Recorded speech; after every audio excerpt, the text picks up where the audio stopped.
ओम विद्योदाम समप्रभां मृगपतिं स्कंधस्थितां भीषणां कन्याभिकरवालकेटविलसत् दस्ताविरासेवितां हस्तैश्चक्रगदाशिकेटविशिखां चापं गुणं तर्जनीं बिभ्राणमनलात्मिकां शशिधरां दुर्गां त्रिनेत्रां भजे। नमस्कार, मैं हूं आचार्य विक्रमादित्य। कर्क राशि वालों के लिए कैसा रहेगा समय? यह अप्रैल का मध्यकाल कर्क राशि वालों के लिए क्या कुछ ग्रहों का योग बना के आया है और आचार्य वाणी के माध्यम से हम आपको यही अवगत कराने के लिए उपस्थित हैं। कर्क राशि वालों की राशि के अनुसार से यदि बात करें तो चंद्रमा विशेष तौर पर आपके मन के स्वामी माने जाते हैं, आपकी राशि के स्वामी माने जाते हैं। जो मन के स्वामी हैं वही आपकी राशि के स्वामी हैं और ऐसे में चंद्रमा बड़ी जल्दी जल्दी परिवर्तन करने के योग बनाते हैं।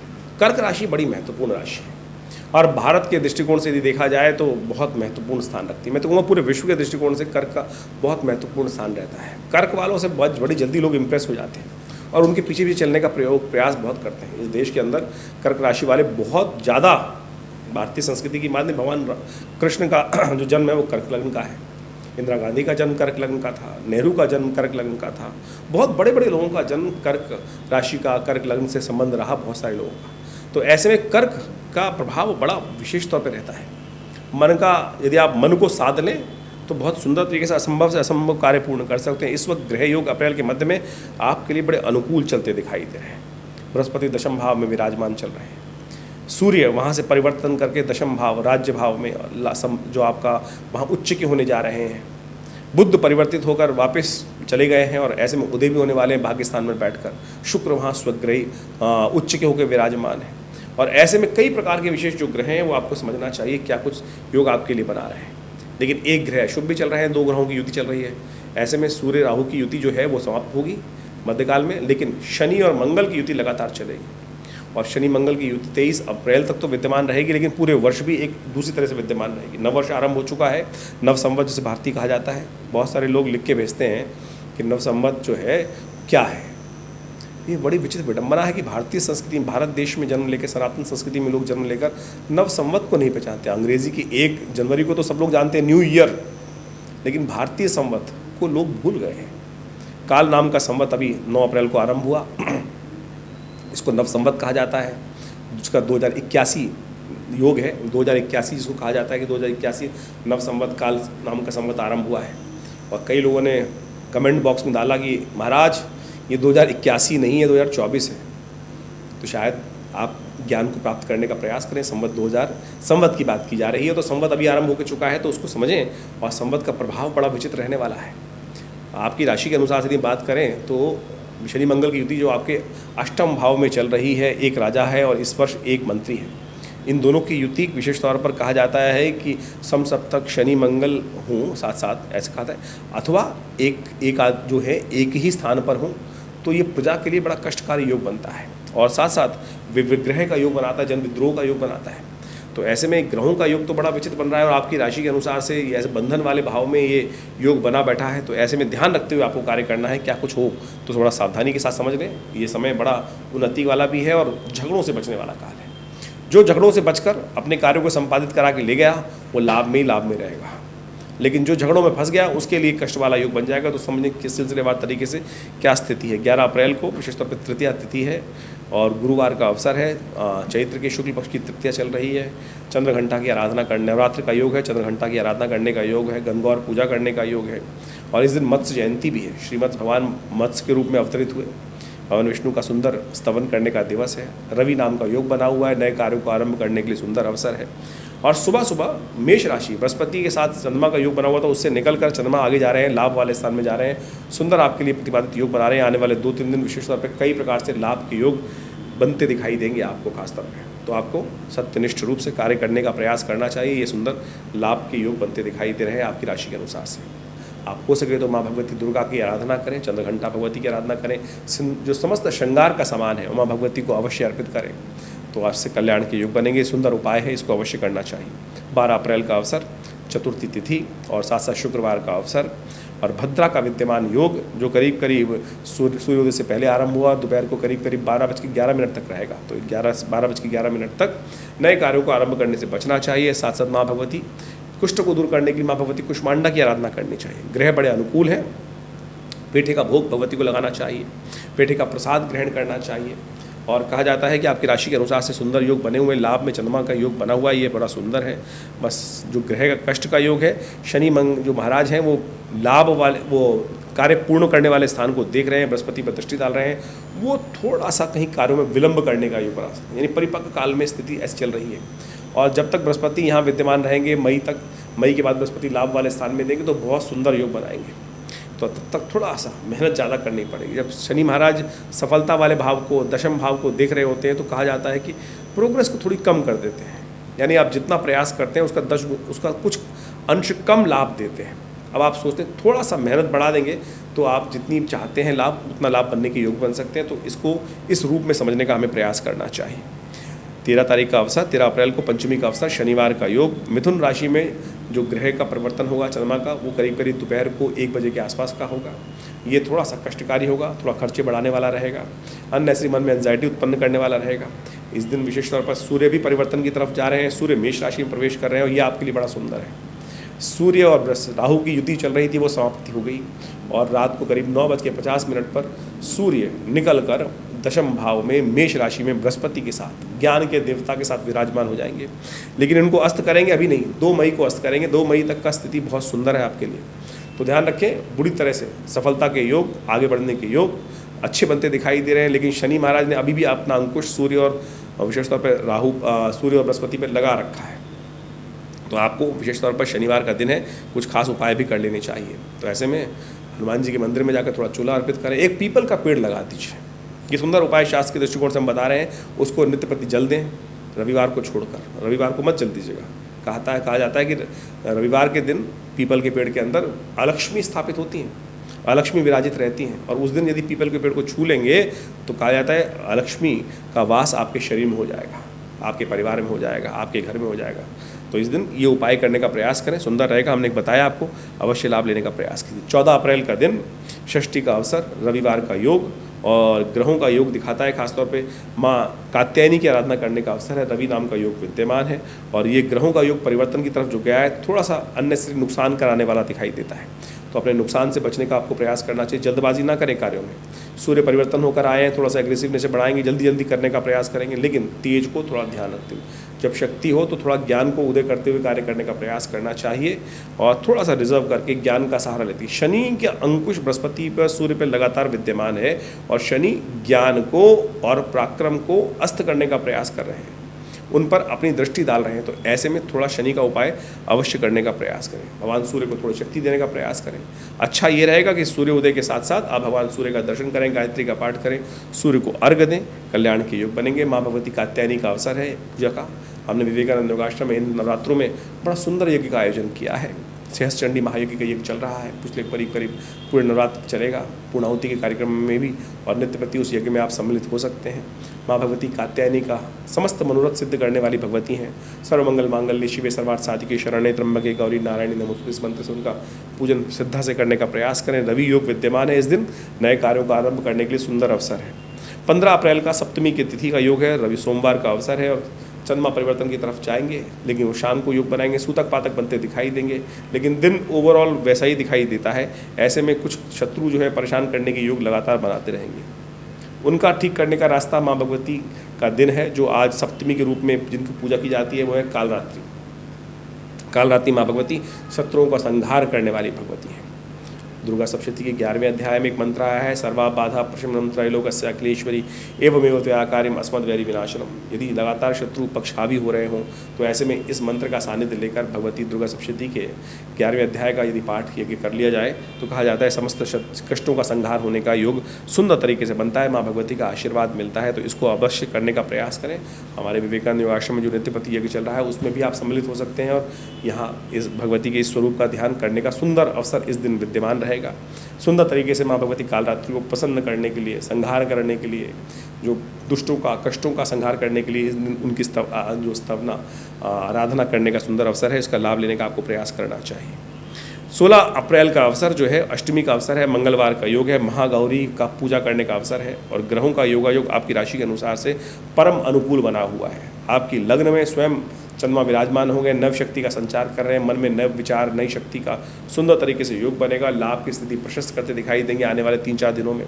तो ऐसे में पूर्ण श्रद्धा के साथ आपको कार्य करने का प्रयास करना चाहिए और निष्पाप होने का प्रयास करना चाहिए। कहा जाता है जब तक हमारे जीवन में कष्ट इसीलिए आते हैं कि जो कहीं ना कहीं हमारे पुण्यों का कम हो जाता है और जीवन में कई बार अज्ञानता के साथ ही कुछ दुष्कर्म हो जाते हैं और वो हमारे जीवन में कष्टों को योग बना देते हैं। महाअष्टमी जो है, विशेष तौर पर दुर्गा अष्टमी जो है, वो इसी पापों को संहार करने वाली। कहा जाता है शास्त्र के अनुसार कि महाअष्टमी के दिवस में जो माँ भगवती को यज्ञ में पंचमकारों की आहुति देते हैं, पंचमकार मत्स्य, मांस, महिष, मेष, मदिरा इत्यादि इनकी आहुति देते हैं।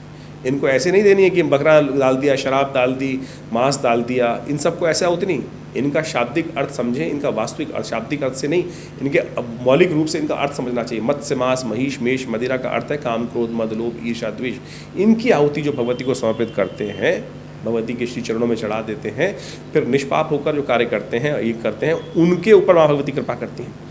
तो ये अवसर बड़ा सुंदर है। तो ऐसे में आने वाले समय में बहुत बढ़िया आपके लिए राशि में योग बनते दिखाई दे रहे हैं। तो आप अवश्य इसका लाभ लेने का प्रयास कीजिए, सुंदर तरीके से कष्टों को दूर करने का योग बनाएं। अच्छा योग है। एक और योग बन रहा है इस दिन, अशोकाष्टमी है। इस दिन कहा जाता है माँ भगवती सीता जी ने इसी तिथि पर उस अशोक वन में बैठे बैठे हनुमान जी से राम जी की कथा सुनी थी और जैसे ही हनुमान जी ने वो कथा सुनाई, सीता जी के मन का शोक दूर हो गया था। तो आप भी सुंदर तरीके से अशोक के पेड़ के नीचे बैठकर माँ हनुमान जी का स्तवन करें, राम जी की कथा सुने, सुंदरकांड का पाठ करें, दुर्गा सप्तशती का यज्ञ करें। तो सुंदर तरीके से इस कार्य को करने का प्रयास करें तो सुंदर होगा, लाभ के योग बनेंगे। 17 अप्रैल का दिन रामनवमी का अवसर है और साथ साथ महानवमी का अवसर है। और ये सुंदर रामनवमी बड़े वर्षों की मेहनत के बाद, बड़ी पीढ़ियों की मेहनत के बाद, ये आपके सुंदर प्रयासों से, एक छोटे छोटे प्रयास से, पूरे भारत के सुंदर प्रयास से ये सुंदर अवसर आ गया है कि हमने भगवान राम को वहीं पुनः स्थापित किया है। आप सब लोग बड़े सुंदर तरीके से हर्षोल्लास से इस प्यारी रामनवमी को आनंद भाव से मनाने का प्रयास करें। विजय का अवसर है, आनंद का अवसर है, प्रतिष्ठा सम्मान का अवसर है, स्वाभिमान को जगाने का अवसर है। तो अवश्य इसका आनंद के साथ पाठ करें। हमने भी विवेकानंद योगाश्रम में इस दिन बड़ी तरीके से बड़ा विशाल यज्ञ रखा है, रामनवमी का यज्ञ, महानवमी का यज्ञ, जो कार्यक्रम शाम को 5 बजे से शुरू होकर रात्रि में 11 बजे तक भंडारे के साथ चलेगा। इस सहस्त्र चंडी महायज्ञ की पूर्णाहुति भी है। आप सब लोग श्रद्धा के साथ इसमें भाग लें। ग्रहों का योगायोग बहुत अनुकूल है, लाभ की स्थिति बनाता दिखाई दे रहा है। आने वाले समय में आपके कर्मों का प्रभाव बहुत सुंदर तरीके से लाभ, धन लाभ आपको होने के सुंदर अवसर आपको प्राप्त होते दिखाई देंगे। 18 अप्रैल को दशमी तिथि है और विशेष तौर पर बृहस्पतिवार का अवसर है। सुबह सुबह चंद्रमा का परिवर्तन होने का योग बन रहा है। 7:56 पर चंद्रमा द्वितीय भाव में जा रहे हैं, धन भाव में जा रहे हैं, बृहस्पति पर दृष्टि होगी। गज केसरी योग का निर्माण हो जाएगा। रवि नाम का योग बन रहा है, नए कार्यों का आरंभ करने का दिवस है। ओवरऑल आपके लिए अच्छा योग बनता दिखाई दे रहा है, लाभ की स्थिति प्रशस्त करता दिखाई दे रहा है।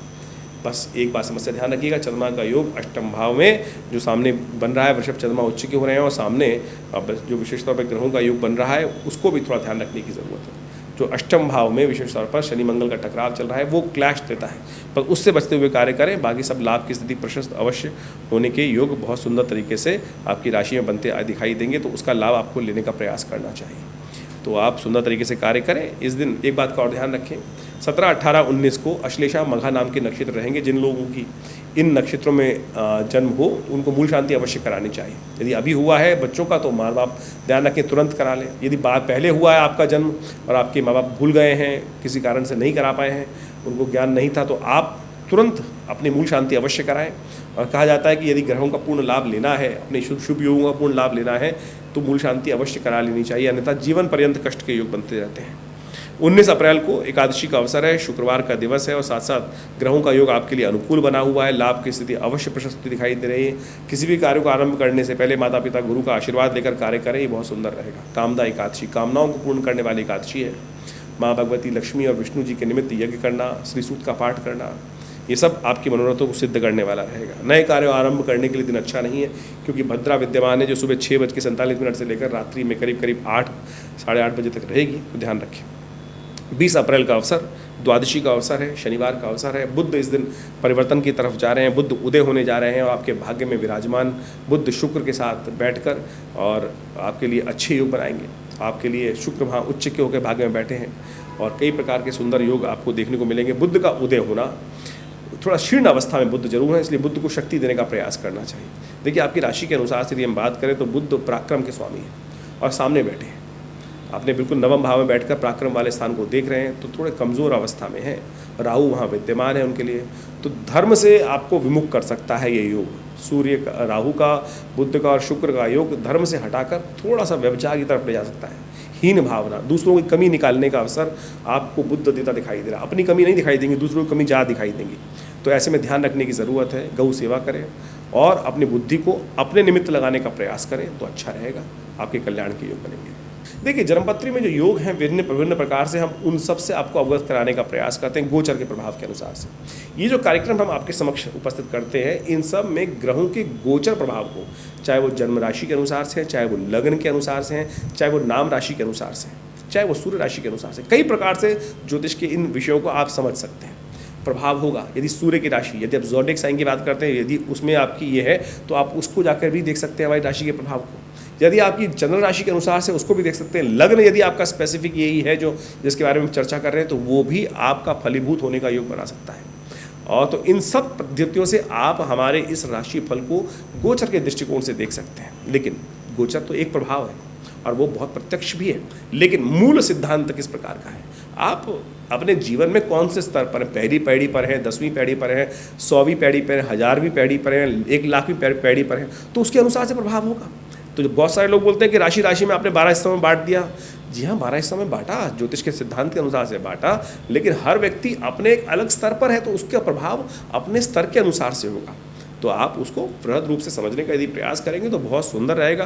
फिर भी दशाएं, महादशाएं, जन्मपत्री, मूल जन्मपत्री, षठवर्ग, षोडश वर्ग, इन सब को बहुत अच्छे से देखकर, जन्मपत्री का बहुत अच्छे से एनालिसिस कर आपके बहुत सारे आगे आने वाले समय को जाना जा सकता है और कष्टों को दूर करने का योग बनाया जा सकता है। ये हमारा संस्थान बहुत सारे कार्य इस प्रकार से लगातार कर रहा है। भारतीय योग विज्ञान के संबंध में, पराविद्याओं के संबंध में यह आश्रम करीब पिछले 60-70 सालों से लगातार योग, प्राकृतिक चिकित्सा, भारतीय पराविद्याओं में, ज्योतिष के क्षेत्र में कार्य करता है हमारा आश्रम। ये संस्थान दिल्ली में जमुना पार में स्थित है, विवेकानंद योग आश्रम। हमारे पिता आचार्य श्री केशव देव जी महाराज के सानिध्य में करीब 1960 के दशक में ये कार्यक्रम या संस्थान की स्थापना की गई। एक 100 बेड का पूरा योग, प्राकृतिक चिकित्सा, आयुर्वेद का हॉस्पिटल जो भारत सरकार के पैनल पर भी है और विभिन्न बीमारियों में बहुत सुंदर तरीके से जनता के लिए लाभ का कार्य कर रहा है। कमर दर्द में, डायबिटीज़ में, शुगर में, किडनी के डिसऑर्डर्स में, कई प्रकार की समस्याओं को ठीक करने के लिए हॉस्पिटल लगातार कार्य कर रहा है और भारत सरकार के साथ मिलकर भी कार्य कर रहा है। दिल्ली गवर्नमेंट, भारत सरकार, तो बहुत सारे विभिन्न सरकार के पैनल्स पर भी है और उन सब भी आप लाभ ले सकते हैं। इसके अलावा भारतीय पराविद्याओं के संबंध में, यज्ञ विज्ञान के संबंध में, मुद्राओं के संबंध में आपने देखा होगा कि ये विभिन्न मुद्राएं जो है वो हमारे आश्रम के द्वारा ही इस पूरे विश्व में पहुंचाई गई हैं। आज जो भी लोग हैं हमारी इन मुद्राओं के द्वारा, चाहे वो हृदय रोग की ये मुद्रा है, 3 सेकंड में मृत संजीवनी मुद्रा फर्स्ट एड देने का काम करती है हार्ट अटैक के पेशेंट्स में। जबरदस्त मुद्रा है ये। मेरे पिता आचार्य श्री केशव देव जी की अपनी खोज है। गुस्सा आ रहा है, मन शांत नहीं हो रहा है, ये ज्ञान मुद्रा, पहली मुद्रा ऐसी है कि बिल्कुल हल्का स्लाइटली टच लेकर हाथ ऐसे रख लें, जेब में रख लें, बिल्कुल किसी और दवाई की ज़रूरत नहीं पड़ेगी। कान में दर्द है तो ये शून्य मुद्रा, आपको यूरिन संबंधी समस्या हो रही है, कॉन्स्टिपेशन की समस्या हो रही है तो अपान मुद्रा, ये ऐसी अद्भुत मुद्राएं। और तो और आपके ग्रह प्रभावों को ठीक करने के लिए, यदि बृहस्पति आपका कमज़ोर है तो आप इस ज्ञान मुद्रा का अभ्यास करके अपने बृहस्पति को, नहीं आवश्यकता आपको किसी नग की, नहीं आवश्यकता किसी और चीज़ की, इसको आप मुद्रा कर आप उसका लाभ ले सकते हैं। शनि आपका यदि अनुकूल नहीं चल रहा है, शनि के कष्ट चल रहे हैं, तो आप इस मुद्रा का अभ्यास कर शनि के दोषों को दूर कर सकते हैं। ये अद्भुत प्रयोग हमने बहुत सुंदर तरीके से मुद्राओं के द्वारा भी, ये पराविद्या का भाग है। यज्ञ विज्ञान के ऊपर, मंत्र विज्ञान के ऊपर बहुत सारी 50 पुस्तकें आश्रम से प्रकाशित की गई हैं। आप सब उन सब का अध्ययन कर आश्रम के साथ जुड़ सकते हैं। और वैसे तो आश्रम पे नित्य प्रति 8 घंटे यज्ञ होता ही है। आप सब लोग हर रविवार को उस यज्ञ में पधार सकते हैं। अभी नवरात्र का यज्ञ विशेष तौर पर चल ही रहा है, जो पूरे 9 दिन तक सहस्त्र चंडी के रूप में यज्ञ विद्यमान रहेगा। माँ भगवती का सुंदर यज्ञ, माँ भगवती का सुंदर शिव विग्रह जो मुल्तान से, पीताम्बरा भगवती का ये श्री विग्रह हमारे आश्रम पर पधारा, एक व्यक्ति लेके आए वहाँ से ट्रंक में बंद करके 1947 में। और हमारा सौभाग्य है कि वो आज हमारे मंदिर में, आश्रम में भगवती का श्री विग्रह प्रतिष्ठित है। चमत्कारी श्री विग्रह है और उन्हीं के सानिध्य में ये नवरात्र का सहस्त्र चंडी महायज्ञ पिछले अनेक वर्षों से सुंदर तरीके से सब लोगों के साथ सम्मिलित प्रयास से किया जाता है। आप भी उसमें सम्मिलित हो सकते हैं। उसकी पूरी विधि आप फ़ोन नंबर्स पे जान सकते हैं। और इस प्रकार के सुंदर कार्य आश्रम पे लगातार चलते रहते हैं। गौशाला का, गौ सेवा का सुंदर कार्य किया जाता है। लगातार महीने में कम से कम 10 से 15 भंडारे जनमानस के लिए व्यवस्था की जाती है। हॉस्पिटल आपको बताया ही चल रहा है और बहुत सारे कार्य संस्थान के द्वारा, विवेकानंद योगाश्रम के द्वारा कार्य किए जा रहे हैं। ज्योतिष विज्ञान के संबंध में तो हम आपके साथ लगातार वीडियोस के माध्यम से आश्रम पे लोगों के साथ सानिध्य प्राप्त कर विभिन्न समस्याओं के लिए विभिन्न प्रकार के यज्ञ, मंत्र इत्यादि का सानिध्य, बहुत सारी समस्याएं, कोई स्वास्थ्य के संबंध में महामृत्युंजय मंत्र, मृत संजीवनी मंत्र का अनुष्ठान, बहुत सारे रुद्राभिषेक इत्यादि, आप सब लोग कई व्यवस्था। हाँ, एक और, बहुत सारे लोग पितरों की समस्या से ग्रसित होते हैं, पितृ परेशान कर रहे हैं, पितरों को आप तर्पण नहीं कर पाते हैं, तो उसके लिए भी सुंदर व्यवस्था हमने अपने आश्रम पर रखी हुई है। आप अपनी अमुक तिथि पर अपने पितृ के निमित्त तर्पण, यज्ञ, यदि आप विशेष तौर पर ब्राह्मण भोजन इत्यादि यज्ञ करना चाहते हैं तो उसके लिए भी आश्रम से संपर्क साध सकते हैं। नंबर्स आपके सामने स्क्रीन पर लगातार चलते ही हैं। रुद्राभिषेक कराना चाहते हैं तो उसके लिए सुंदरकांड का पाठ कराना चाहते हैं तो उसके लिए भी सुंदर व्यवस्था आश्रम की तरफ से की जाती है। हर मंगलवार को सुंदरकांड का आश्रम में व्यवस्था चलती ही है। तो आप सब इन समस्त कार्यक्रम में आश्रम के साथ जुड़ सकते हैं। विवेकानंद योगाश्रम हमारे पिता आचार्य श्री केशव देव जी के माध्यम से ये स्थापित किया गया और आज हम उसी प्रयास में हम आपके समक्ष इस चैनल के माध्यम से उपस्थित रहते हैं और विभिन्न कार्यक्रमों को अपने आश्रम के बारे में आपको बताने का प्रयास करते हैं। आइए विवेकानंद योगाश्रम में। धन्यवाद, नमस्कार।